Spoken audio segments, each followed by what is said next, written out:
Hola, buenas tardes, ¿cómo están? ¿Qué tal? Buenas tardes. Buenas tardes. Muy buenas tardes, Bosco. Hola, buenas tardes. Y buenas Muy bien. tardes, Hola. Fidelia, Bernardo. Hola, Bernardo. Hola, Jacobo Bosco. Buenas tardes. Buenas tardes.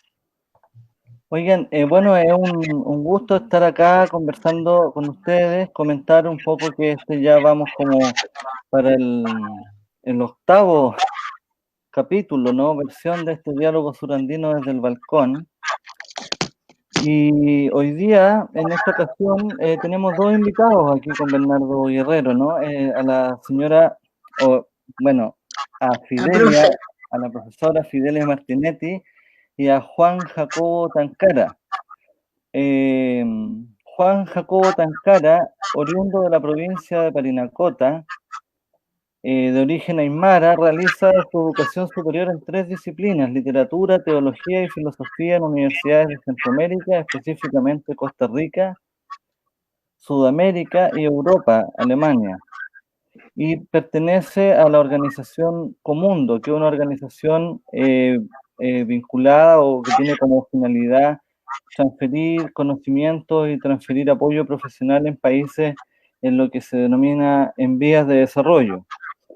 Y la profesora Fidelia Martinetti, profesora de Estado en Castellano en la Universidad de Chile, magíster en Convención en Currículum de la Universidad de Tarapacá, y es coordinadora del CRA del Liceo A1 Octavio Palma Pérez, que de alguna forma se vincula con todas las tareas desarrolladas o asociadas al fomento lector. El día de hoy vamos a conversar con Juan Jacobo. La profesora Fidelia va a hacer de alguna manera un comentario sobre algunas de las obras que ha desarrollado Juan Jacobo, que es específicamente Murallas de piel y silencio, fragmentos de día y noches, ¿ya? De alguna manera una pieza literaria que refiere a un desarrollo de una trayectoria de vida, ¿no? Acá en este programa hemos estado hablando bastante con Bernardo, con Germán Mondaca, en algún momento con Patricio Barrios, con distintos invitados respecto a la importancia, ¿no?, de la relación entre ciencias sociales y literatura, específicamente toda vez que se trata de, de sobrepasar, ¿no?, este límite de la hegemonía, ¿no?, de la preponderancia del carácter positivista que hoy día impera en el ámbito de las ciencias sociales, ¿no? Y pensar a la literatura también como una disciplina compañera de camino de las ciencias sociales. Y en ese ámbito es interesante resaltar cómo Murallas de piel y silencio puede de alguna manera referir una discusión respecto de temas como el problema de la discriminación étnica, en referencia a las poblaciones, a los pueblos originarios en el norte de Chile, el problema de la situación de trabajo, ¿no?, de las comunidades originarias, específicamente las mujeres, la violencia en el periodo de la dictadura, la violencia militar en el periodo de la dictadura, y también el problema de la infancia vinculado al concepto de desamparo y la soledad, ¿no? Según lo que nos orienta la profesora Fidelia. Señora Fidelia, yo no sé si podríamos conversar un poquito sobre esta obra. Sí, claro. Bueno, buenas tardes a los que están mirando el programa. Estamos en este tiempo tan especial de pandemia y de estar en este encierro, pero que seguimos de alguna forma conectados, ¿no? Así que deseo lo mejor para cada uno y que disfrutemos de los libros y disfrutemos en general de tantas cosas lindas que todavía tenemos. Y gracias, Bosco, y gracias, Bernardo, a la Municipalidad de Camarones, al programa surandino, Diálogos desde el Balcón. Bueno, vamos a hablar de Muralla. Tú ya decías de los aspectos que son de denuncia, porque es una obra que tiene también un tema ético, un tema moral. Hablamos de la discriminación étnica aymara, hablamos también de la falta de un contrato digno para la mujer andina, como para la temporera. También decías de la situación de desamparo de un niño que vive en un hogar Sename, en un internado del gobierno, y también la violencia que se ve en algunos pasajes que ejercen los militares con los hombres andinos. Bueno, esa es la parte de denuncia, pero ahora yo voy a hablar de la parte estética, de la parte literaria propiamente tal, ¿no? Bueno, les decía que apenas yo vi el lanzamiento de esta obra, que fue el año 2017, me encantó el personaje, me encantó esta situación de que esté en un internado, un niño de 8 años que llega a un internado y que pasa mucho tiempo allí, ¿no?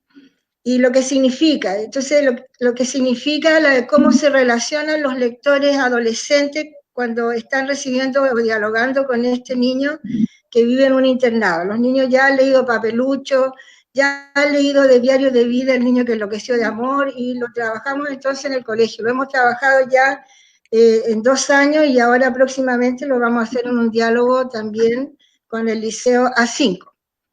De la parte estética, entonces, destaco la combinación que hace del lenguaje americanista, el lenguaje del castellano, con con el lenguaje aymara, ¿no? Con las voces aymara, que es tan propio de nosotros acá, del español de Chile y del español del habla de Arica.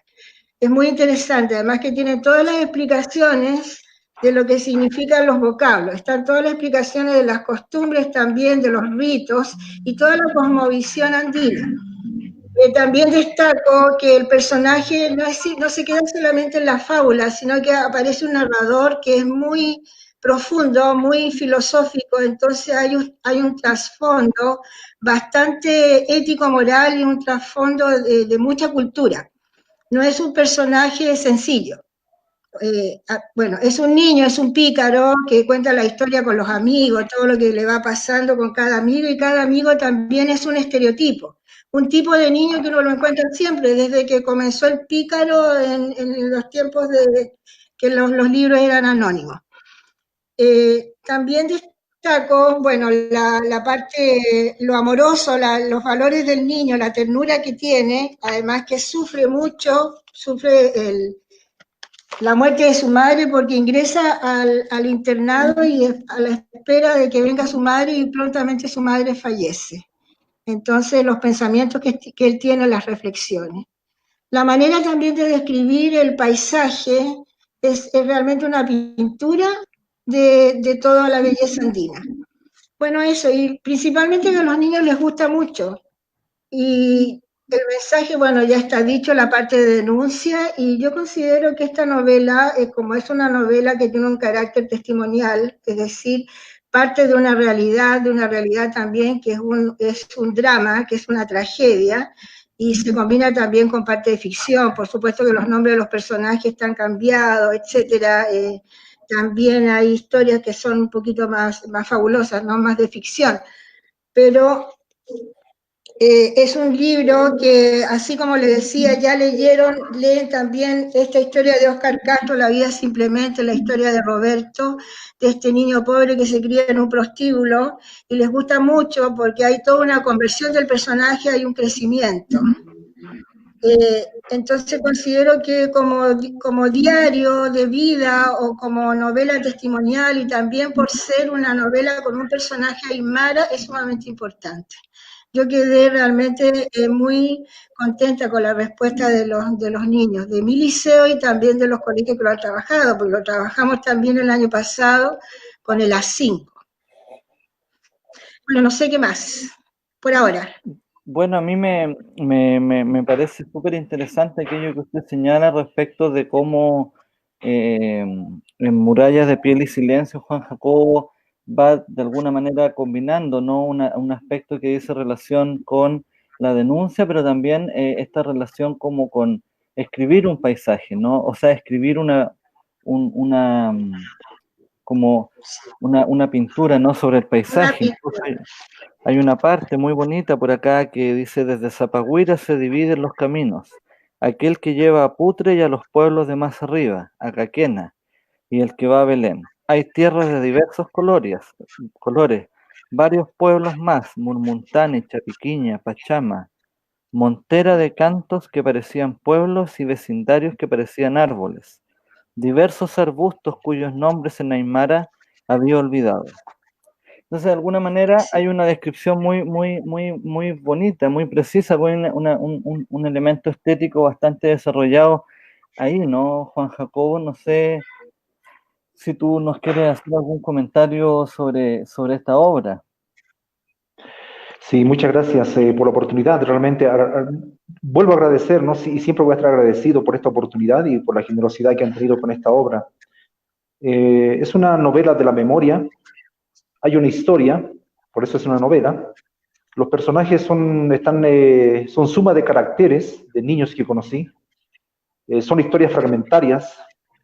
El lenguaje intenta ser en algunas partes directo, pero también usa metáforas.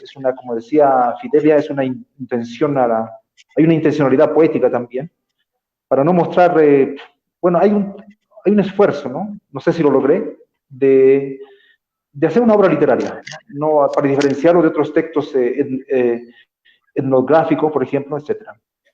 El narrador cuenta su pasado y lo que ha definido, ¿no? Lo que va a definir su futuro, sus viajes. Hay una autorrepresentación. Vi que, bueno, se hablaba mucho de los aymaras, pero era necesario la voz mismo de los aymaras, ¿no? Y pienso de que estaba en una posición para poder hacerlo, para poder hablar. No digo a representación de un pueblo, no, eso ya es mucho, muy complicado, pero sí a nombre de mí mismo y de la familia. Ni siquiera a nombre de la familia, pero mostrar, describir, mostrar, interpretar con un lenguaje, como les decía, tratar de también abordar de un lenguaje estético y mostrar esas realidades, ¿no? Me parecía que, primero no quería hacerlo, ¿no? Me daba un poco de reparo, rubor, pero no había un libro en Arica, en Parinacota, parecido, ¿no? No hay un libro, no hay un libro así. Entonces, viendo la necesidad, ya me animé, finalmente. Pero contar la vida a veces es un poco complicado, ¿no? Y bueno, y hasta la biografía, iba a decir, cuando se organizan los acontecimientos y el lenguaje hace otro tipo de organización, entonces ya no hay ficción ahí, ¿no? Por lo tanto, el tema del concepto de ficción es un concepto en debate, ¿no? Porque la misma biografía tiene ficciones. Bueno, entonces yo lo considero desde esta perspectiva como una literatura de ficción. El niño sufre cambios profundos, traumáticos, cambio de comida, cambio de indumentaria, reordenamiento de la cosmovisión personal, ¿no? Después de estar en los volcanes, en los potreros, después de recibir una educación en la comunidad, con la familia, después de sentirse a la postre sujeto, pasa a otro estado, ¿no? A estar encerrado en murallas, una educación formal, aprendiendo la lengua, ¿no? Del castellano. Claro, en el interior sí se hablaba castellano, obviamente, pero también se mezclaba con el quechua. Pero ya en la ciudad no sirve para nada el aymara, hay que eliminarlo. Más bien es motivo de burla y hay que olvidarlo. Entonces, y uno se vuelve objeto, y además que está el tema de la violencia. Bueno, la experiencia también de chilanización, ¿verdad? Porque, bueno, si bien es cierto, allá en Putre bueno, bueno, yo nací en Cayquena, somos originarios de Cayquena y me crié también en Putre por el trabajo de mi padre, que era pastor evangélico. Entonces, claro, allá había un fuerte espíritu de chilenización, teníamos grandes ejércitos, bueno, al lado del pueblo, casi del mismo tamaño que el pueblo, pero de todas maneras igual la pregunta por lo chileno, ¿qué es ser chileno, no? Los chilenos, porque teníamos contactos también con Bolivia, fundamentalmente con Bolivia y con Perú. Hay un tema del desarraigo, Y bueno, y la perspectiva del regreso. Si es posible, digamos, reconstituir, ¿no? Primero que nada, la propia subjetividad indígena aymara, después la familia, y ya más complicado, pero también hay la pregunta al final del libro si es posible reconstituir la identidad de los pueblos. No es que uno traiga la fórmula, no, para nada, pero a veces las cosas se construyen cada quien, ¿no? Aportando un insumo, un poquito, ¿no? Desde su historia personal y de su historia familiar. Sí, claro. Bueno, eso, gracias. Sí. Para no abarcar. O sea, indudablemente, perdón, está todo ese tema, esa tragedia, ¿no? Del joven aymara que es extranjero acá en Arica prácticamente, o advenedizo, y tiene que asumir toda una serie de modos de vida totalmente distintos. Pero tiene realmente muchas imágenes tremendamente poéticas, es muy lárico. Entonces, lo que distingue a este libro es que, bueno, de lo que he leído, trabajo también con la literatura de José Morales, de romancero andino, también hemos trabajado algunos poemas de Óscar Arancibia. En general hay mucho de la parte lárica, mucha de la parte paisajismo, mucha contemplación, pero no está este drama. No está esta tragedia de un niño que por falta de oportunidades tiene que entrar a un internado. Y nosotros todavía en el colegio tenemos una población de niños de ascendencia aymara bastante grande. No es ya la realidad, ha cambiado obviamente, pero no, en algunos casos puntuales también hay bastante, tienen que vivir en hogares, no ven a sus padres, también los que viven al interior de acá en Azapa, por ejemplo, en el kilómetro 40 y tanto, tienen que levantarse muy temprano para llegar a una hora apropiada al colegio. Entonces todavía estamos viviendo la situación. De hecho, bueno, no hay una universidad andina, una universidad, tiene que venir a Arica a la universidad, y es lo que pasa con todos los pueblos, ¿no? Que yo también soy de un pueblo y uno tiene que emigrar del pueblo para irse a estudiar. Pero aparte de ese punto así sociológico, está toda la parte de la picardía que tiene el niño, lo entretenido que es el personaje, y los niños se identifican mucho. Y que se relacionan porque los niños son de ascendencia aymara, es una novela totalmente identitaria. Ahora, esa parte de definir qué es ser chileno, esa parte se la dejo yo, no sé, a Bernardo, a ustedes. No, primero que nada, muy contento de estar nuevamente con ustedes y con dos invitados realmente de calibre, pesos pesados, dirían en el lenguaje del boxeo. Y yo hoy día en la mañana estaba leyendo un texto de Juan Jacobo que me dejó, me impresionó en varios aspectos, ¿no? El texto que tiene que ver con la teología de Rubén Alves, ¿ya? El texto de Bellezas, Poesía y Sueño.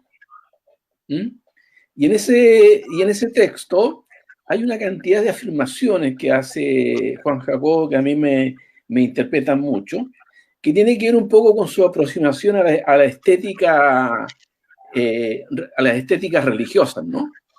Que tiene que ver también con el tema de qué es la teología, que son temas que aparecerían como demasiado abstractos, pero con un lenguaje tan poético, porque la teología, como dice Alves por ahí, tiene que explicar o tratar de explicar lo sobrenatural, ¿no? Y dedicarse un poco a ese tipo de cosas, ¿no? Entonces, en ese ambiente donde yo veo un poco la obra de Juan Jacobo, que escribe esta novela aymara, por un lado, y por otro lado tiene una potente formación en filosofía, en estética, que lo hace ser un sujeto que está en el umbral de dos culturas, por decirlo de alguna manera, ¿no? ¿Cómo resuelve ese tema? Si es que está bien hecha la pregunta, ¿no?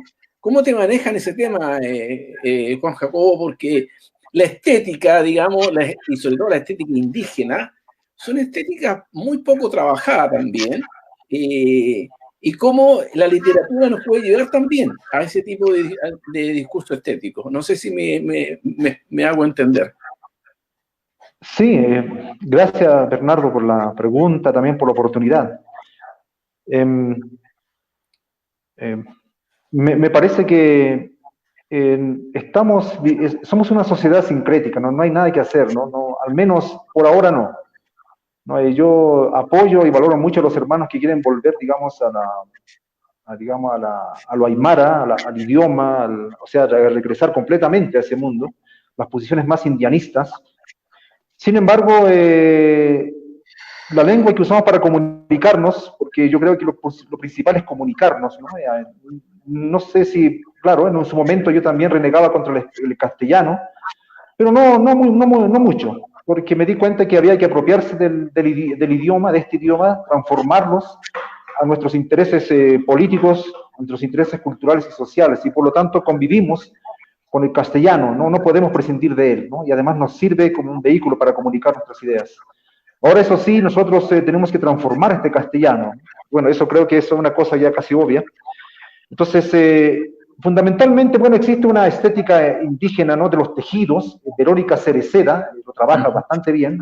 Ya es un texto un texto de muchas décadas, pero sigue siendo bastante interpelador, ¿no? Sin embargo, yo me estoy moviendo en un ámbito, ¿no?, más de la escritura, de la literatura. Entonces, quieras o no, la literatura es por decirlo así, aunque se intenta masificar, pero es nomás una disciplina elitista, ¿no? Y así también me ha correspondido estudiarla, ¿no? La literatura. Y bueno, y además que es un oficio. Y pienso que el vehículo es eso, ¿no? Es el mixturar el castellano con el aymara, el tomar conciencia que somos parte de una diversidad mayor, ¿no? Que el aymara no está aislado, estamos constantemente comunicándonos. Y los mismos aymaras, que son indianistas, y yo los respeto, los valoro y los admiro por eso, ¿no? Yo no lo soy a tal extremo, pero los respeto y los valoro. Sin embargo, tienen también en su práctica económica, van a China, por ejemplo, venden productos hechos en China, etcétera, etcétera, ¿no? La forma de vestir, en fin. Entonces me parece que estamos, yo no diría condenados, sino que yo diría que tenemos una gran oportunidad de reapropiarnos del castellano. Pero nosotros tenemos que darle nuestra propia subjetividad, mixturar el castellano, usar este idioma, ¿no? Los idiomas se transforman, uno los puede adaptar, ¿no?, a un proyecto. Ahora, lo importante yo creo que más que primero discutir sobre el idioma, porque en este caso estoy hablando de una estética que se puede llamar estética verbal, más que discutir sobre un idioma, lo importante es generar un proyecto, ¿no? Es importante un proyecto de pueblo, del pueblo aymara en este caso, que puede ser un proyecto inventado, ¿no? No tiene que ser necesariamente volver al pasado, ¿no? Podemos reinventar tradiciones, bueno, eso ustedes también lo saben, como sociólogos, ¿no? También la profesora Fidelia, coeducadora. Y eso es lo importante, y ahí nosotros usamos la literatura, usamos las estéticas en ese proyecto liberador, ¿no? Porque lo importante no es el lenguaje en sí mismo, aunque hay posturas esteticistas, sino que lo importante es un proyecto de pueblo, un proyecto cultural, un proyecto político. Cuando digo político, no se asuste, ¿no? En Chile, cuando uno dice político, lo tachan de comunista inmediatamente, ¿no? Yo no soy comunista, solamente que hablo de lo político, en un sentido no amplio, no en un sentido peyorativo. Sí, para resumir entonces, lo importante para mí no es tanto el esteticismo o qué lenguaje es estético usar, sino lo importante es un proyecto de reivindicación corporal, un proyecto de la dignidad, de recuperar las subjetividades, un proyecto de reivindicación personal, familiar, comunitario, un proyecto de pueblo, un proyecto político. La política también es una cosa personal, ¿no? Y de acuerdo a eso se va generando una estética. Ahora, no sometemos la estética al proyecto político, no tiene nada que ver con eso, sino que el arte nos da un abanico amplio de cómo nosotros podemos hacer conocer nuestras preocupaciones, nuestras reivindicaciones y una forma de resistencia, sin que forcemos el arte para esto, no hablemos de arte comprometido, etcétera, sino que sin forzar el arte, porque el arte tiene su propia lógica. Sin embargo, debido a su tremenda capacidad simbólica de comunicación, es un vehículo de resistencia, sin usarlo, ¿no?, de manera caprichosa, de manera utilitarista, como un vehículo, sino que el mismo arte tiene una fuerza tremenda de representación, de simbolización, y eso, los tejidos, por ejemplo, eso permite, ¿no?, a la resistencia y a la reivindicación de los pueblos y de las personas. Eso quería decir, no sé si me dejé entender, pero es la idea. Sí, bastante, bastante. Porque además tú tienes introduce una complejidad que es evidente, que tiene todo discurso, ¿no? Todo discurso tiene una complejidad, y todo discurso político en su relación con las otras áreas también tiene su complejidad. Ya sabemos lo que pasó con el arte soviético, ¿no? Que se pone al servicio de un Estado y de un partido y termina convertido en cualquier cosa, ¿te das cuenta? O sea, aquí tenemos que recuperar la autonomía relativa que tienen todos estos campos de estética y otros más, digamos, en función de ese elemento. Pero tú me decías recién, como a pie de página por ahí, que tu padre fue pastor evangélico o es pastor evangélico. Ese proceso que viven los aymaras hoy día, ¿cómo lo viviste tú con un padre evangélico y con la discursividad que tú tienes ahora, que de ninguna manera contradice lo otro, ¿no? ¿Me puedes contar un poco de eso? Sí, ¿cómo no, profesor? Mire, lo que yo pienso es que la religión en este caso tiene su lado negativo, ¿no? Porque, claro, se extirpa idolatría, además que los evangélicos que llegaron a Parinacota eran un poco fundamentalistas, ¿no? No voy a mencionar nombres para no ofender, pero eran fundamentalistas, ¿no? Y querían extirpar la idolatría y eran, yo pienso, no sé si anticatólicos, pero sí anticlericales, completamente, ¿no? Y yo sospecho porque los aymaras se sentían discriminados, hay aymaras que se sentían los más pobres de entre los aymaras se sentían al margen, ¿no? Bueno, también hay aymaras católicos, ¿no? Ahora se relaciona mucho el catolicismo con lo aymara, hay un sincretismo muy profundo, muy fluido, y ya no se puede distinguir, ¿no? ¿Qué es lo aymara y qué es lo católico? ¿No? Parece que hay muchos elementos católicos que ya se los ve como aymaras directamente, ¿no? Como indígenas. Sin embargo, son muchos años, bueno, ya sabemos todos, de inculturación, ¿no? de la religión católica, sus elementos. Entonces, el protestantismo, desde un punto de vista, lo que se me ocurre ahora, vino como una herramienta también para emanciparse, ¿no? Para la autovalía, ¿verdad? Porque, bueno, hay investigaciones de Andrew Canessa, investigaciones también, no sé, Rivière, si no me acuerdo, que trabajó con los pentecostales en Oruro, donde hablan, ¿no? Que el protestantismo, el pentecostalismo, entre otros, se sirvieron, ¿no? Como una religión que usaron algunos aymaras para poder reivindicarse, ¿no? Porque, claro, al ser discriminados, al ser marginados socialmente, el protestantismo en este caso les sirve, ¿no? Como herramientas, ¿no? Para poder apoderarse de la cultura occidental, ¿no? Y poder ser reconocidos, ¿no? Qué sé yo, por ejemplo, recibimos misioneros en la casa, traían no solamente ropas, sino que traían libros en inglés, ¿no? Y muchos libros de misiones, y mi papá aprendió a leer y a escribir el castellano leyendo la Biblia. Entonces eso ya es un dato importantísimo. Entonces, de tal manera que pienso que, resumido, por decirlo de manera resumida, el protestantismo, en este caso, el evangelicalismo, para ser más preciso, le sirvió al aymara también, ¿no? Para su reivindicación, siendo discriminado, pero también tiene su lado negativo, digamos, ¿no? Que es un poco divide a la comunidad, etcétera. Usted ya hay muchas críticas al respecto, no quiero redundar en eso, pero más bien resaltar esta parte positiva, ¿no? de esta religión. Ahora, por supuesto, nosotros somos participantes, somos protestantes, pero somos participantes críticos del protestantismo. Somos participantes críticos del pentecostalismo, no aceptamos necesariamente. Y el mismo principio protestante, la sola escritura, la sola fe, solo Dios, es decir, no valen las mediaciones institucionales para la salvación, sino la relación consciente que uno tiene con Dios, me parece que tiene un poder ahí de liberación, bien interesante, ¿no? Pero por supuesto hay que ser crítico, ¿no? No solamente aceptar, ¿no? Entonces hay una discusión ahí de los dogmas, de las tradiciones, etcétera, ¿no? Pero hay una herencia también, hay una continuidad que me parece a mí totalmente revolucionario, ¿no? Si uno recupera las formulaciones originales de la Reforma Protestante, ¿no? Hay muy revolucionario, incluso Lutero incluso no fue tan revolucionario, ¿no? Thomas Müntzer, el revolucionario, el que llevó a 10.000 campesinos, ¿no? A levantarse en armas, bueno, digamos, con lo que ellos podían defenderse, y que fueron masacrados por el Estado luterano. Bueno, en fin, entonces la Reforma es una constante revolución. La reforma protestante es una revolución permanente, como diría León Trotsky, ¿no? Para el caso de la revolución rusa. Bueno, en fin, revolución socialista, quiero decir. Sí, sí. Pero yo, bueno, quiero intervenir, muy interesante, pero y esa, en realidad, esa polaridad o dicotomía entre la teología y la literatura que hace Juan Jacobo. Bueno, yo no he leído las cosas de teología que él escribe, pero sí en este libro, por ejemplo, el personaje es realmente absolutamente europeo.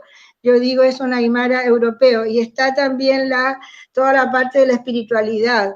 Y la espiritualidad la veo, como lo presenta el personaje, en conexión con la naturaleza.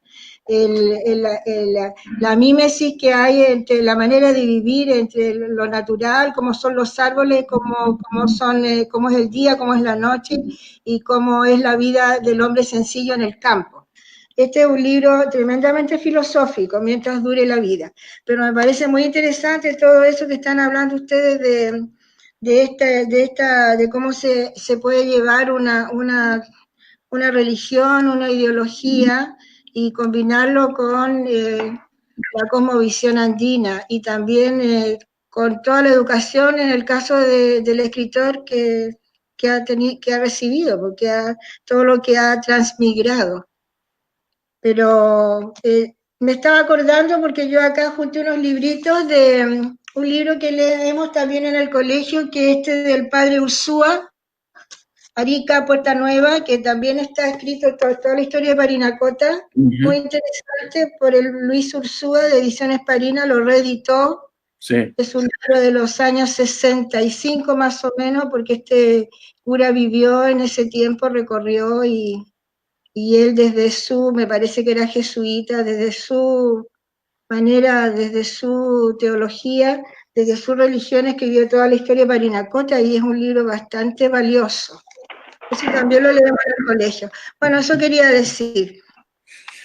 Pero también en ese sentido, Juan Jacobo, cuando yo leía tu texto hoy día, y tú hablas que la experiencia estética tiene que ver con la nostalgia, con el saudade, ¿no? Que me encantó esa expresión del saudade, ¿no?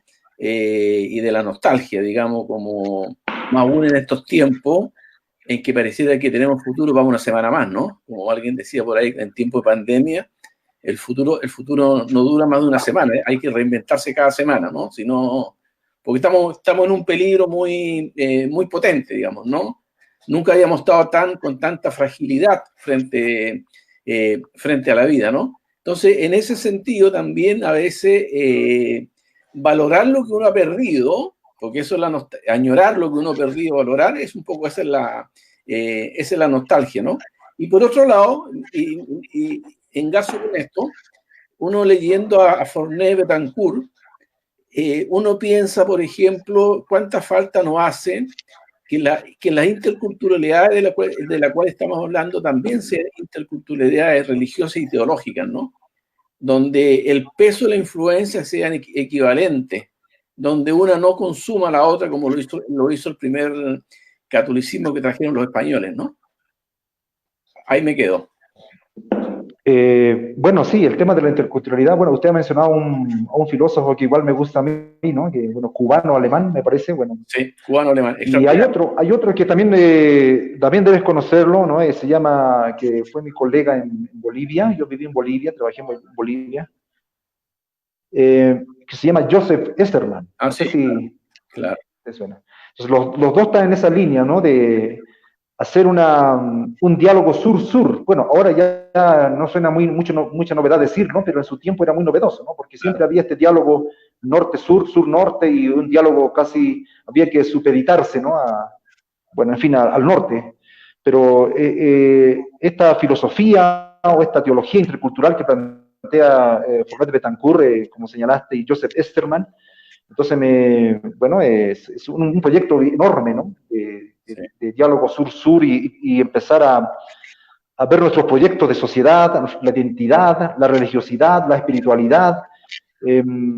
Y en esto también está lo que se llama la teología indígena a nivel mundial, ¿no? Me han invitado a participar en Filipinas, en Taiwán, y he visto que allá los estudiantes de teología tienen mucho aprecio por la teología de la liberación. ¿no? Que nosotros ya lo consideramos como una cosa pasada, pero ellos, claro, no son ingenuos, también saben que correspondió a su época, pero tiene una tremenda influencia, ¿no? Para poder establecer nuevos lenguajes liberadores desde las identidades, ¿no? La teología de la liberación se multiplicó en diferentes lenguajes, ¿no? La teología de la mujer, teología feminista, teología afrodescendiente, teología de los jóvenes, teología de los homosexuales, lesbianas, es enorme. Bueno, por un lado, Rubén Alves es también fundador de la teología de la liberación. Por eso es que me interesó estudiarlo, ¿no? Yo también estudié a Gustavo Gutiérrez en mi tesis de doctorado, estudié a Gustavo Gutiérrez, pero, o sea, además de otros autores, 3 autores estudié, pero en mi trabajo de maestría en Centroamérica hice una tesis de maestría sobre Rubén Alves, porque es un fundador, bueno, él falleció ya, fue uno de los fundadores de la teología de la liberación del lado protestante. Incluso antes que Gutiérrez escribió un libro en inglés, ¿no? Que fue su tesis doctoral, que se llama más o menos así, Hacia una teología de la liberación, que después en España lo publicaron con el título Cristianismo, opio o liberación, algo así. Entonces, y Rubén Alves, una de las características diferentes que tiene de Gustavo Gutiérrez, que él, desde la década del 70 mismo, comienza a irse por el lado de la estética, ¿no? De la teología estética. Los demás se fueron por el lado más de la sociología, etc. Rubén Alves ya no escribió más, o sea, de un tiempo escribió muy excelentes libros, como por ejemplo Hijos del Mañana. Lo menciono porque por ahí alguno que está viendo el programa le puede interesar. Pero de una parte comenzó a escribir teología estética, como por ejemplo la teología como fuego. En portugués hay uno que se llama Lecciones de Hechicería, que son teología estética. Y él terminó escribiendo crónicas de la vida cotidiana y cuentos infantiles. Entonces hay un proceso de este teólogo de la liberación hacia la estética. Entonces eso a mí me ha llamado mucho la atención. Y es un proceso que también de alguna manera yo he querido emular, ¿no? Con todas las limitaciones y la diferencia enorme, por supuesto, ¿no? Porque Rubén Alves es otra cosa, bueno, en fin. Pero, y entonces, hay 2 elementos que son fundamentales en su estética de Alves, ¿no? Es el cuerpo y la nostalgia. 2 elementos con los cuales no se puede concebir la estética albesiana, ¿no? El cuerpo y la nostalgia. Bueno, somos seres corporales y somos seres que tienen hambre de un paraíso perdido. Somos seres que desean, ¿no? Esa unidad, como la unidad del bebé, ¿no? Rubén Alves también era psicoanalista, entonces hablaba mucho de Sigmund Freud, de esa unidad pecho y boca, ¿no? Cuando uno es bebé. Sí. Y es una nostalgia, ¿no? Por este paraíso perdido, por el querer volver a ser uno otra vez. Y bueno, y esa nostalgia, esa saudade, como dicen los brasileños, que es más fuerte que nostalgia, es la nostalgia, es el echar de menos, es la tristeza, es la pena por las cosas que se perdieron, sí. Por las cosas que ya no son más y que nunca más se van a recuperar. Es muy difícil recuperarlas. Pero entonces, ¿qué queda frente a eso? A ese vacío, a ese abismo tan grande, queda el arte, queda la estética, queda la poesía. Quedan los sentimientos, las emociones, claro. Sí. Claro, por eso cuando yo leía la importancia del cuerpo y la negación que cierta teología hace del cuerpo, ¿no? Tomando en cuenta que Jesús muere crucificado, y cómo la religiosidad popular latinoamericana es fundamentalmente corporal, pues. El bailar, el cantar, el hacer manda, arrastrarse. Ahí está la figura de alguna manera releída de este Jesús que es crucificado, digamos, ¿no? Entonces, cuando la teología se convierte en una racionalidad demasiado abstracta, llega a perder lo que es fundamental en la vida cotidiana, que el cuerpo, ¿no? Mira, ahora en el norte de Irán está suspendida la fiesta de la Tirana, que es la gran fiesta religiosa. En el fondo, con la pandemia lo que se ha hecho es clausurar o cercenar los cuerpos, lo que hace posible el contacto, la relación con el otro. ¿Te das cuenta? Entonces, en ese sentido, el cuerpo y el otro concepto que tú introduces muy potentemente de la subjetividad, la construcción de la subjetividad. Porque uno podría preguntar, bueno, ¿cuál es la subjetividad aymara o la subjetividad andina, por ejemplo? Porque conocemos mucho la subjetividad neoliberal, ¿no? Pero conocemos mucho la subjetividad globalizada, pero esta otra subjetividad que se alimenta una de otra, porque tampoco hay subjetividades puras, ¿no es cierto? No pueden haber subjetividades puras. Me estoy entusiasmando, lo advierto. Sí, qué lindo tema. No, un tremendo tema, o Sí. sea, y descubrir a Rubén Alves, lo voy a empezar a seguir ahora porque es interesante esas propuestas, digamos, ¿no? Y adelantado, como tú dices, a Gustavo Gutiérrez, es importante, digamos, ¿no? Me da nostalgia de las clases de filosofía de antes, porque ahora está todo reducido a ítems de PSU y pruebas estandarizadas, entonces me da No, una pues, tremenda nostalgia pues de hoy los día verdaderos filósofos. el sistema educacional lo que hace es reducir la educación a competencias, ¿no? Y a indicadores y a verificadores y ese tipo de cosas, o sea, Una de las cosas de la subjetividad andina, ya que hablan de eso, yo pienso, bueno, se puede decir varias cosas, pero lo que me viene a la cabeza ahora rápido es el tema también del cuerpo, por supuesto, ¿no? Y también una cosa bien complicada, ¿no? Que el sujeto comunitario. Construir eso es prácticamente ir en contra de todo esta subjetividad cartesiana y luego individualista, sujeto portafolio, sujeto billetera, a la que nos ha conducido en general el neoliberalismo, ¿no? Entonces es una subjetividad comunitaria. Y esto no es propiedad privada de los indígenas, sino que es una posibilidad de la humanización, del ser humano, ¿no? Para lograr mayor grado de humanización. Y también es un sujeto en relación con la naturaleza, ¿no? Desmond Tutu decía, ¿no? El obispo sudafricano que luchó contra el apartheid, decía, ¿no? El yo vivo si tú vives, yo soy si tú eres, o la tradición Ubuntu de África, ¿verdad? En el cual uno, si destruye al otro, se suicida, y si uno destruye la naturaleza, es el otro también, o es la otra, el otro. Y si uno lo destruye, también se suicida, ¿no? Es lo que yo tenía un profesor, no sé si ustedes los ubican, a veces lo leen en sociología, aunque es interdisciplinario, es como Rubén Alves. Estos autores son un poco, están en la frontera, ¿no? Es como que a veces los cientistas no les gusta, a veces, ¿no? Lo dejan, o sea, como digo, no lo valoran, porque es como María Zambrano, digamos, en España, ¿no? Sí. Que no se sabe, ¿no? Si es poeta o es filósofa, y hay que tomarla en serio o no hay que tomarlo en serio. Entonces, igual Henkel Hammer o Rubén Alves trabajan, por ejemplo, con poesía, con literatura, con sociología, con economía. Entonces, hacen no una cosa ecléctica, sino un diálogo, ¿no? Y el lenguaje teológico, por ejemplo, es un diálogo entre otros que no hay que despreciarlo. Por ejemplo, yo tengo aquí colegas de algunos grupos culturales en el cual ellos rechazan la teología, ¿no? Claro, porque creen que la teología es una cosa para adoctrinar, adiestrar, engañar a las personas, ¿no? Pero en realidad la teología es un lenguaje más, o sea, complementario al lenguaje antropológico, al lenguaje económico, al lenguaje estético. La teología es un lenguaje más, está dentro de la realidad humana y dentro de las ciencias humanas. Es por eso que los alemanes, ellos nunca han tenido ese problema de laicismo marxista, ¿no? En las universidades, sino que pues se relacionan con la teología, ¿no? Sin ningún problema, ¿no? Es por eso que casi la mayoría de los filósofos alemanes son a la vez teólogos, ¿no? Han pasado por la facultad de teología. Pero bueno, lo que sí quería decir es que el sujeto indígena aymara, en este caso es comunitario, está en una vinculación corporal con la madre naturaleza. Ahora, esto llega a ser idealismo y utopía si es que no se practica, ¿no? Llega a ser un discurso, aunque como discurso, pero aún así sirve, ¿no? Y esto puede aparecer en la literatura también, puede aparecer en el arte, aún así es una forma de resistencia, pero esas son yo veo las cualidades de una subjetividad andina, indígena, ¿no? Aymara en este caso, pero no es propiedad privada, ¿no?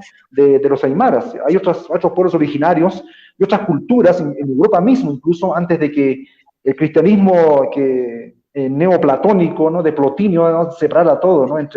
Separara el alma y el cuerpo. No obstante, existen en otras culturas esto, ¿no? De la afirmación de la corporalidad, esta relación con el medio ambiente, etc. Bueno, y con la comunidad. Tiene que ver también, Juan Jacobo, con el corte que hace el catolicismo del paganismo. El paganismo en el mejor sentido de la palabra, tiene una estética y tiene una subjetividad y tiene una vinculación con el mundo muy potente. Pasa que nosotros heredamos la noción pagana bajo la etiqueta del catolicismo oficial, ¿no? Pero hay un saludo a la vida, hay un saludo a todo ese tipo de cosas, ¿te das cuenta? Entonces, esta estética, digamos, incluso las estéticas populares, como la cultura popular urbana de nuestros países, está también muy potentemente ese tipo de elementos. Tienen proyectos políticos, aunque no estén formalizados, ¿te das cuenta? Tienen un sentido de la solidaridad, tienen un sentido del compromiso, bueno, y también tienen un sentido de la nostalgia, ¿no? Porque, bueno, me estoy acordando de George Steiner, el libro La nostalgia de lo absoluto, ¿no? Que un poco como nos hacemos cargo de esa idea absoluta que la gente echa de menos porque le da orden, ¿no? Es como decir, echamos de menos a Stalin, echamos de menos a Pinochet. Mira, qué barbaridad, ¿no es cierto? Sí. O echemos menos a Fujimori para tomar el tema peruano, ¿no? Sí, pues. Yo no sé si quizás estoy hablando mucho, así que ustedes me dicen. No, bueno, ustedes saben. Vos estamos hablando mucho y la Fidel y Bosco no están hablando nada, así que por favor, Bosco. No, está bien. Estoy escuchando muy atento. Estamos pensando, yo también estaba pensando en la estética de Chihuahilaf, que se parece también la visión esa con la naturaleza. El Licura Chihuahilaf, el libro azul. Estábamos el otro día conversando con Jacobo de eso. Es muy interesante toda la satisfacción, considerar el cuerpo, considerar las emociones, los sentimientos, algo que hemos perdido, y obviamente todo lo que significa la naturaleza. Estaba acordando de ese poema de Chihuahilaf. No puedo citar teólogos ni filósofos, porque tendría que citar a Milla de la educación, Rousseau, pero no tengo teólogos. Pero en términos, Juan Jacobo, en términos de formación literaria, ¿qué autores latinoamericanos, indigenistas, a ti te conmueven, o te han formado, o te han influenciado? Bueno, lo que pasa es que yo estudié literatura, y en un momento en el cual ya la literatura indigenista estaba en declive, ¿no? Ya. Entonces, o sea, esa forma como lo planteaban, ¿no? Que era una mirada, o sea, no había un indio que escriba literatura, eso quiero decir, ¿no? Sí, sí. Sino que ya se sabía, pues, que es un letrado, sí. Como Bernardo, tú lo dices, ¿no? En tu texto sobre la fiesta de la tirana, en la novela obrera, ¿no? Dices que hay gente ilustrada, dices así, ¿no? Sí. Son los que escriben, ¿no? Como a los dos novelistas que citas ahí, ¿no? A Guzmán y a González, creo que son, ¿no? Sí. González. Entonces, González Centeno, creo. Bueno, entonces, escriben un ilustrado, escribe para un público, ¿no? Y el indio, por decirlo así, ¿no? Como entre comillas, no sé, para que no suene ofensivo, pero así nos dicen, ¿no? El indio, así nos dicen hasta de manera despectiva, ¿no? El indio es el tercero excluido, no entra en el diálogo, sino que un ilustrado escribe para alguien que sabe leer, para un semejante o alguien de la ciudad, y habla del indio. Pero el indio es el otro excluido, el que no participa. No había en el tiempo, en la década del 90, cuando yo estudiaba literatura, un indio que escribiera literatura. Aunque sí lo hay de repente, poetas. Chihuahilá podría ser un punto interesante en Chile. Y hay muchos más, ahora sí ya hay muchos indios que escriben su propia literatura, ¿no? Y además en mi propio caso, ¿no? Que nos apropiamos del castellano, como decía al comenzar este programa, y empezamos a escribir nuestra historia. Ese es el punto, ¿no? Yo creo que eso es digamos, la atracción de poder escribir este tipo de literatura. Entonces, por esa razón me puse a leer otros tipos de literatura que son un poco más estéticas, ¿no? Pero que no vale la pena quizás mencionarlo, porque el tema me parece que es más que relacionado a la identidad indígena. Juan Jacobo, yo te voy a hacer una pregunta y quizás te va a tocar hablar también de nuevo, porque hay algo que tú señalas, ¿no? Que de alguna manera tiene relación con ocupar como el campo de la escritura, ¿no? Ocupar el campo podríamos decir, del imperio, ¿no? O del reino de la castellanización, ¿no? Que tiene que ver con expresar, ¿no? La voluntad propia, expresar las inquietudes, ¿no? El deseo, la intención estética en un contexto particular, ¿no? Que tiene que ver con la estructura del lenguaje, ¿no? La estructura lineal del lenguaje. Y hoy día, tanto en la antropología como en la etnohistoria, en distintas disciplinas, hay todo un campo de problematización respecto de las posibilidades para que en ese lenguaje se puedan expresar las culturas, podríamos denominar como comillas, ¿no? Subalternas, ¿no? Entonces también la pregunta ahí va por el lado de, ¿existe la posibilidad también de expresar lo propio en el campo de la escritura versus, digamos, esta idea, por ejemplo, que nos plantea también Cereceda respecto del tejido como una expresión, ¿no? Del sistema de comunicación propio, ¿no?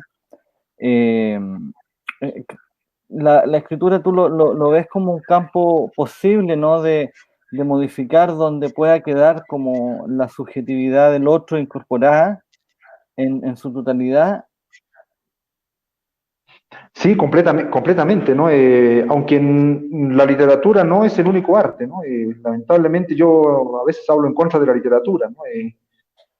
Ya tenemos, ¿no? Dentro de la historia de la literatura todas las que son las vanguardias, ¿no? Después de la Primera Guerra Mundial, todas las que son las vanguardias, el dadaísmo, por ejemplo, y otros que intentaron acabar con el concepto de arte occidental, ¿no?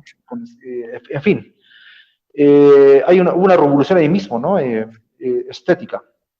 Yo pienso que la literatura sigue siendo y con esto a veces en alguna oportunidad compartí con la profesora Fidelia, ¿no? Una oportunidad decía, ¿no? Que la literatura sigue siendo un arte de élite. No es una cosa masiva, ¿no? La literatura. Y pienso que el pueblo buscará otra forma de expresión, ¿no? Otra forma de expresión, el tejido, las representaciones, no sé, hay tantos tipos de arte, ¿no? La danza, y no tiene que ser exclusivo de la literatura, ¿no? El campo literario, este sociólogo también, bueno, yo creo que fue sociólogo en la práctica, pero antes estudió literatura y filosofía, incluso Bourdieu, que lo citan mucho, ¿no? Es uno de los más citados de sociología y en otros campos, tiene un libro que se llama Las reglas del arte, ¿no? El nacimiento, no sé si se llama así el subtítulo, pero es el nacimiento del campo cultural en Francia, o sea, del campo literario en Francia. Entonces la literatura también es un campo de batalla entre los consagrados y los heterodoxos, ¿no? Usa el concepto religioso de Bourdieu. Entonces es un campo de batalla entre los que están consagrados y los que quieren pertenecer, a los que buscan legitimidad. Es una lucha, entonces las estéticas son estéticas en lucha.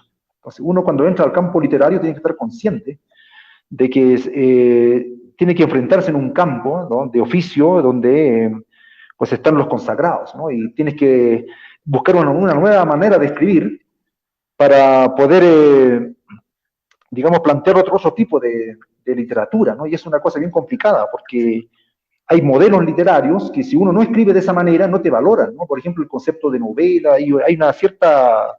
En los colegios se enseñan cierta concepción dominante, ¿no? De la cultura legítima, de lo que se entiende por literatura, ¿no? Y todavía sigue siendo muy rígido, muy lineal, como dices, y no hay estas rupturas de vanguardia, como las habían en la vanguardia, ¿no? De acabar, ¿no? Con esta forma de concebir la literatura. Pero ahí está el lenguaje, es una cosa que podemos, hay gente que experimenta, ¿no? Usando un lenguaje más vernacular, mezclar el aymara con el castellano. Y yo creo que es la vida, como decía George Lukács, ¿no? En un ensayo que se llama El alma y las formas, él decía en la teoría sobre el ensayo, es la vida la que rompe la forma, ¿no?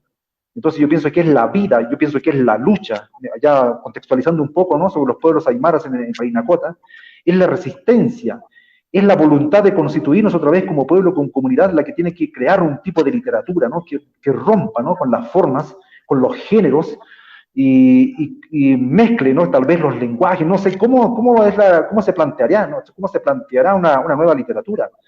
Tal vez la poesía en ese sentido es potente, ¿no? Porque la poesía también es una lucha contra el lenguaje, ¿no? Porque la poesía no quiere ser La poesía no quiere ser mera representación, ¿no? Sino quiere ser la cosa de la cual está hablando, ¿no? Quiere, por ejemplo, si habla de la tabla, quiere ser madera. Si habla de la piedra, se quiere ser piedra. No prescindir de esta mediación lingüística, ¿no? Entonces, pienso que la poesía puede ser un campo, ¿no? También para expresar esta subjetividad, ¿no? Pero no solamente ella, no quiero reducir, ¿no? Pero es transformar el campo literario, ¿no? Porque es una institución, como ya se sabe, ¿no? Digo algo obvio, el lenguaje es una institución, ¿no? Entonces uno para transformar las instituciones es un trabajo no menor, ¿no? Pero por supuesto que hay que apropiarse, como decía al comienzo, y transformar, de acuerdo a nuestros proyectos vitales, la institución del lenguaje y la institución de la literatura, y estar consciente que hay un campo en todos los países, hay un campo de lucha, hay un campo de la representación. Hay un docente, ¿no? Que tiene sus videos, yo a veces veo, porque me llamó la atención, ¿no? Jesús G. Maestro habla de que la literatura es la continuación de la guerra, y la literatura es la continuación de la política. Entonces, no quiero hacer un lenguaje belicista ni violento aquí, ¿no? Pero es que es una lucha de las representaciones, ¿no? Entonces, en fin, por eso que en el campo literario es tan duro, ¿no? Ahí está la envidia, etcétera, etcétera, ¿no? La competencia es brutal, ¿no? Entonces, entre los consagrados y los heterodoxos, los herejes, los que quieren también ser reconocidos en el campo literario. Entonces, el aymara que se dedica a la literatura va a entrar en ese juego. Quizás en Arica es más pequeño, en Parinacota es más pequeño, no se nota mucho, más bien faltan, pero al final existe ese campo, ¿no? Ese campo de la lucha por la representación, ¿no? Y es una lucha política, es una lucha, ¿no? Es un campo de batalla, como dice Pierre Bourdieu. Tenemos preguntas, parece, Bosco, ¿no? ¿Ah? Hay preguntas para eso, ¿no? Sí. Acá Sebastián Concha nos dice, ¿cuál es entonces el lenguaje común? En el sentido de lo abajo común, coma, del otro excluido, si no es la literatura. ¿Yo respondo o alguno de ustedes responde? Para mí, ¿no? Te están preguntando a ti. Bueno. Bueno, porque yo hablé de eso, ¿no? Pienso que el lenguaje común se lo quiere llevar a la literatura, pero la literatura es otra cosa, ¿no? No es el lenguaje común, ¿no? No es la oralidad, ¿no? Los pueblos originarios practicaban mucho la oralidad. La escritura es una institución colonial, digámoslo así, ¿no? Pero que ahora lo estamos reapropiando, ¿no? Hay un libro excelente que se llama, ya es clásico, que de este uruguayo, trágicamente fallecido, ¿no? Es muy joven, se llama La ciudad letrada, de Ángel Rama. Y ahí se ve el proceso de la escritura en América Latina. Y hay otros libros que también lo puedo recomendar, ¿no? De repente, a gente, no tiene que ser académico necesariamente, ¿no? Uno puede leer. En fin, un libro de Julio Ramos, que se llama, ¿cómo se llama este libro? Se me olvidó, pero bueno, hay un libro que se llama Paradojas de la Letra, pero hay otro que yo lo usé mucho en mi tesis de licenciatura en literatura, se me fue, pero algo de política, identidad en la literatura en el siglo XIX, algo por ahí, ¿no? Pero anoten el nombre, en Google pueden poner Ángel Rama, literatura, siglo XIX, y ahí va a aparecer el tremendo trabajo de esta institución, ¿no? Que es una institución excluyente, institución racista, pero es por eso que es increíble que los sectores subalternizados, los oprimidos, digamos, logren apropiarse de esa institución, que es una institución elitista, ¿no? De gente educada, etcétera, ¿no? Es por eso que cuando se hablaba de la literatura indígena, no escribían los indígenas, sino que escribían los letrados, los ilustrados, ¿no?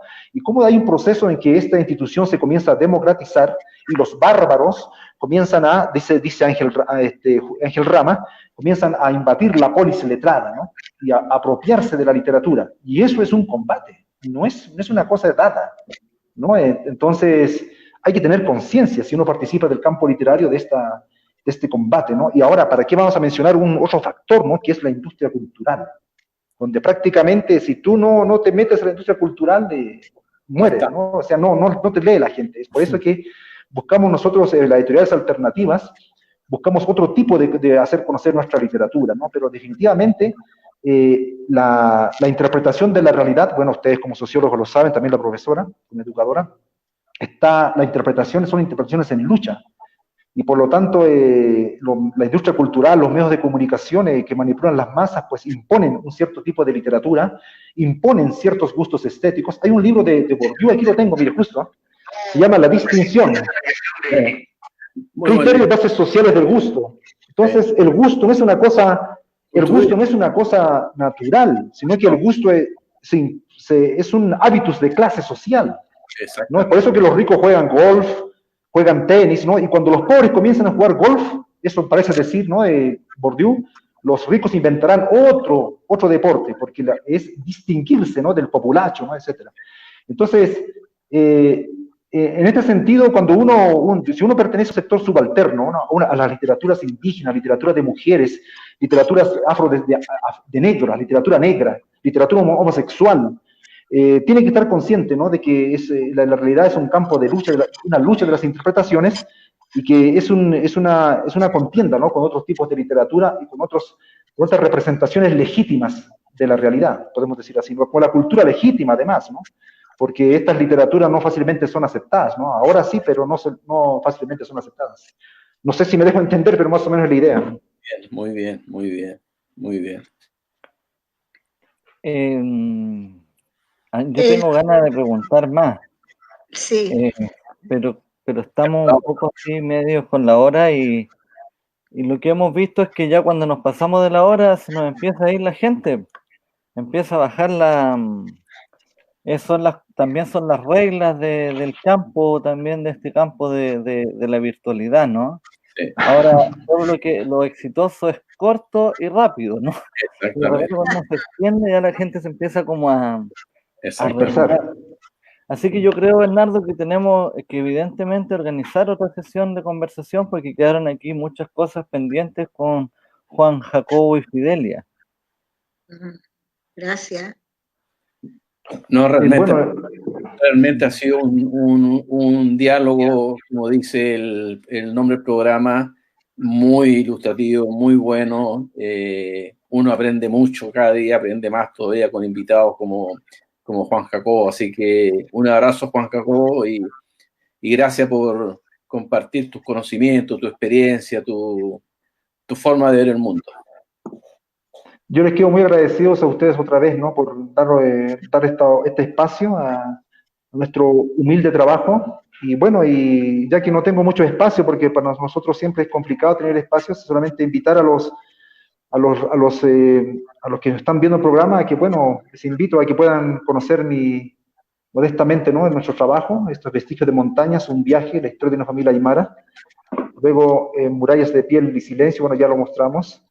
Y Mientras dure la vida, que son, bueno, unas obritas, ¿no? Que he querido poner a consideración de Parinacota y de Arica. Muchas gracias por la oportunidad, realmente muy amable y muy generosos. Gracias a la profesora Fidelia, al profesor Bosque y al profesor Bernardo. Muy, muy amables. Gracias a ti. Sí, gracias. También de mi parte estoy muy contenta porque en realidad es una oportunidad para hablar de los niños de mi liceo, que nosotros estamos leyendo, trabajando con los diálogos en movimiento y tenemos una parte de literatura de la región, ¿no? Que estamos trabajando. Me quedo siempre con estas historias realistas y que tienen tanto componente historiográfico. Gracias. Muchas gracias, Juan Jacobo, muchas gracias, señora Fidelia, y gracias, Bernardo, por estar una semana más nuevamente acá y ojalá sean muchas más. Ojalá poder, sería ideal, ¿no? Plantear que Murallas de piel y silencio y Vestigios de montaña puedan también ser incorporados en los planes de lectura, ¿no? De la región y también de otras regiones del país. Yo creo que sería fundamental, señora Fidelia, conversar sobre eso en algún momento. Sí, la forma como seleccionamos los libros y cómo vamos definiendo lo que es la literatura regional y qué es lo que realmente ayuda con la identidad de todos nuestros niños. Sí, de todas maneras, muchas gracias, me motiva mucho ese tema. Sí, porque siempre estamos leyendo a veces porque tenemos que leer, bueno, es valioso por supuesto, pero ¿desde cuántos años venimos leyendo, no sé, a Coloane, literatura de la Patagonia, pero leemos poco del norte. En un programa los escuché hablar de Tarapacá, la novela que se hizo en 1903 de este señor Solá, Juanito Solá, ¿no? Y eché de menos ese libro porque no lo he leído, o sea, pensé que sería muy interesante. En el colegio leemos Santa María de las Flores Negras, que es muy bonito, de Rivera Letelier, pero sería interesante leer esos libros que no tenemos acceso y ir explorando más en esta literatura que nos cuenta toda la historia de nuestro norte. Sí, es muy interesante. Y bueno, ahora estamos con Vestigios de Montaña, vamos a tener un diálogo con el Liceo A5 sobre Vestigios de Montaña, que va a participar ahí en nuestros patrocinadores, el Ministerio de Cultura y las Artes. Él nos compra los libros. Sí, así que gracias. De todas maneras, encantada si me vuelven a invitar. Abrazo. Sí, Gracias, Juan Jacobo, gracias, Bernardo. Gracias, muy amables. que les vaya muy bien, nos estamos viendo. Buena salud. Gracias, Chao. chao. Chao, gracias. Gracias.